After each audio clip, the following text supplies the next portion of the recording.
పాలక మండలి ఎందుకోసం ఉంటుంది? వచ్చే భక్తులకు ఎవరికి ఇబ్బంది కలగకుండా పాలక మండలి, ఆ పాలక మండలికి చేతగాలప్పుడు ప్రభుత్వ ఆధీనం తీసుకున్నాం. మనం గాజులు వేసుకొని కూర్చోమని స్వామి. ఏంది స్వామి భక్తులు ఎందుకోసం వస్తారు? ఇంత ఇబ్బంది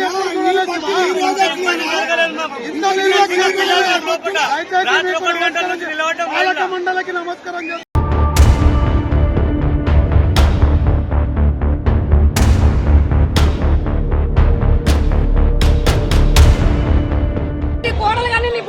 ఎన్ని గంటలు 5 గంటలకు మబ్బులో వచ్చిన క్యూలో నిలబడ్డాము.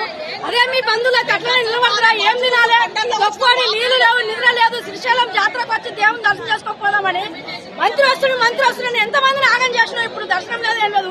టికెట్ పెట్టుకుని ఎక్కడి నుంచో ఏ రాజధాని నుంచి వచ్చినాం మేము హైదరాబాద్కి వెళ్ళి. మాకు ఆకలి లేదు, ఇలా చిన్న పిల్లలు పడిపోయినారు. నీకు దయచేసి లేకపోతే గుడి మూసే లేదని పేపర్లు వచ్చి పేపర్ కొట్టు ఎవరో రాముగా శివరాత్రి అయిపోయినా వస్తాం. దయచేసి ఒక్క గుళ్ళ కూడా అడుగు పెట్టేస్తున్నారు. ఇక్కడ ఉన్న పోలీసు వాళ్ళు తుక్క కొట్టి మమ్మల్ని చంపేస్తున్నారు. 200, 300 అన్నం లేదు, నీళ్లు లేదు, ఏం లేదు. నీకొక్క ముఖ్యమంత్రి నీకు దండం నాయన. మరి మా సేవ, మా పిల్లల బాధ మాది. ఇదంతా కోసం మొత్తం నీకు తలుగుతుంది. నువ్వు ఇట్లా చేస్తే మాత్రం ఏం పుణ్యం లేదు నీకు.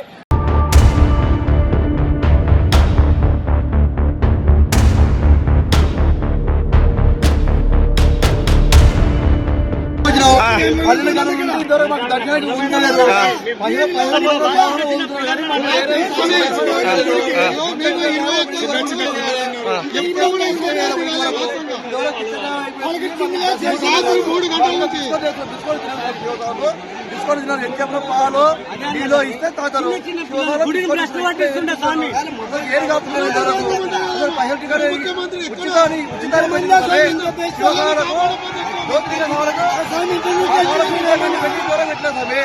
అది జరిగింది.